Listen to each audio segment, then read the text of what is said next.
Yesaya 18, ucapan ilahi terhadap Ethiopia. Wahai negeri denginan sayap di seberang sungai-sungai Ethiopia, yang mengirim duta-duta melalui laut dalam perahu-perahu pandan mengarungi permukaan air. Pergilah hai utusan-utusan yang tangkas kepada bangsa yang jangkung dan berkulit mengkilap, kepada kaum yang ditakuti dekat dan jauh, yakni bangsa yang berkekuatan ulet dan lalim, yang negerinya dilintasi sungai-sungai. Hai semua penduduk dunia, hai orang-orang yang mendiami bumi, apabila panji-panji dinaikkan di gunung-gunung, lihatlah, apabila sangkakala ditiup, dengarlah.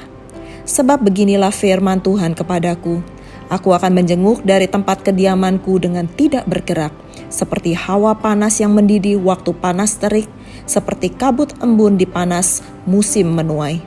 Sebab sebelum musim buah, apabila waktu berbunga sudah berakhir, dan gugusan putik menjadi buah anggur yang hendak masak, maka Tuhan akan mengerat ranting-rantingnya dengan pisau pemangkas dan menyisihkan carang-carangnya dengan memacungnya.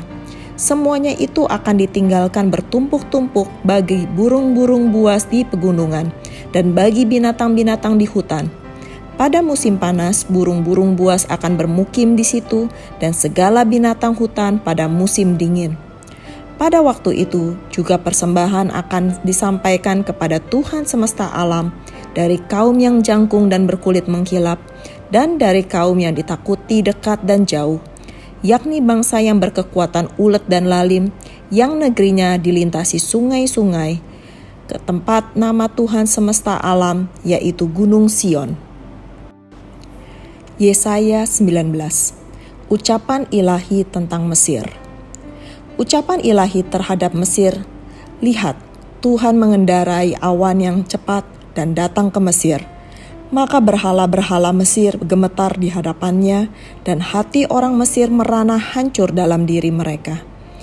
Aku akan menggerakkan orang Mesir melawan orang Mesir, supaya mereka berperang setiap orang melawan saudaranya, dan setiap orang melawan temannya, kota melawan kota, kerajaan melawan kerajaan. Semangat orang Mesir menjadi hilang, dan rancangannya akan kukacaukan. Maka mereka akan meminta petunjuk kepada berhala-berhala dan kepada tukang-tukang jampi, kepada arwah dan kepada roh-roh peramal.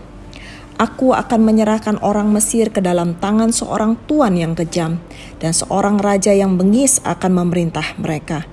Demikianlah firman Tuhan, Tuhan semesta alam. Air dari sungai Nil akan habis, dan sungai itu akan menjadi tohor dan kering, sehingga terus-terusan akan berbau busuk, dan anak-anak sungai Nil akan menjadi dangkal dan tohor, gelagah dan teberau akan mati rebah. Rumput di tepi sungai Nil dan seluruh tanah persemaian pada sungai Nil akan menjadi kering ditiup angin dan tidak ada lagi. Para nelayan akan mengaduh dan berkabung, yaitu semua orang yang memancing di sungai Nil, semua orang yang menjala di situ akan merana juga. Orang-orang yang mengolah lenan akan mendapat malu, demikian juga tukang-tukang tenun kain putih. Mereka yang menenun akan remuk hatinya, segala pekerja upahan akan bersedih hati. Para pembesar Soan adalah orang-orang bodoh belaka, dan penasihat Firaun yang paling bijaksana memberi nasihat yang dungu. Bagaimanakah kamu dapat berkata kepada Firaun, aku ini anak orang-orang bijaksana, anak raja-raja zaman purbakala? Di manakah orang-orang bijaksanamu? Biarlah mereka mengumumkan kepadamu serta memberitahukan apa yang diputuskan Tuhan semesta alam tentang Mesir. Para pembesar Soan bertindak tolol, para pembesar Memphis sudah terpedaya, para pemuka suku-suku mereka telah memusingkan Mesir. Tuhan telah mencurahkan di antara mereka suatu roh kekacauan, dan mereka memusingkan Mesir dalam segala usahanya, sehingga seperti seorang mabuk yang pusing waktu muntah-muntah. Dan tidak ada usaha Mesir yang akan berhasil yang dilakukan oleh pemimpin dan pengikut, oleh pemuka dan orang biasa. Pada waktu itu orang-orang Mesir akan seperti orang-orang perempuan. Mereka akan gemetar dan terkejut terhadap tangan Tuhan semesta alam yang diacungkannya kepada mereka. Maka tanah Yehuda akan menimbulkan kegemparan di antara orang Mesir, dan siapapun yang teringat kepadanya akan terkejut mendengar keputusan Tuhan semesta alam yang diambilnya mengenai mereka. Pada waktu itu akan ada 5 kota di tanah Mesir yang berbicara bahasa Kanaan dan yang bersumpah demi Tuhan semesta alam. Satu di antaranya akan disebutkan Ir-Heres. Pada waktu itu akan ada mezbah bagi Tuhan di tengah-tengah tanah Mesir dan tugu peringatan bagi Tuhan pada perbatasannya. Itu akan menjadi tanda kesaksian bagi Tuhan semesta alam di tanah Mesir. Apabila mereka berseru kepada Tuhan oleh karena orang-orang penindas, maka Ia akan mengirim seorang juru selamat kepada mereka yang akan berjuang dan akan melepaskan mereka. Tuhan akan menyatakan diri kepada orang Mesir, dan orang Mesir akan mengenal Tuhan pada waktu itu. Mereka akan beribadah dengan korban sembelihan dan korban sajian, dan mereka akan bernasar kepada Tuhan serta membayar nasar itu.